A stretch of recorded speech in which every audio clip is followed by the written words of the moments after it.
তুমি যদি জীবনের কোনো যুদ্ধে নামতে চাও, সেটা হতে পারে কোনো পরীক্ষা বা কোনো চাকরি, তাহলে আমার যেটা মনে হয় সব থেকে বেশি প্রয়োজন সেটা হলো কনসিস্টেন্সি। আজকালকার সোশ্যাল মিডিয়ার দিনে সবাই মোটামুটি জানে লক্ষ্য অর্জন করতে হলে কিভাবে এগোতে হবে, শুধু প্রয়োজন লেগে থাকা। যত দিন যাচ্ছে কথাগুলোর মর্ম ভালো মতো বুঝতে পারছি। আমি যদি একদিন আমার কাজগুলো না করি, তাহলে মনে হয় যে এক ধাপ সিঁড়ি কষ্ট করে উঠলাম, তার থেকে দু ধাপ নিচে নেমে গেছে।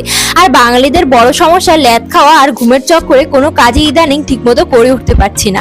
যাই হোক, এখন তো আমের মৌসুম, তাই সকালে আম কলা দিয়ে ব্রেকফাস্ট খেয়ে নাচের ক্লাসকে গেছিলাম। ফিরে সন্ধ্যাবেলা শুকনো কাপড়গুলো ভাঁজ করছিলাম।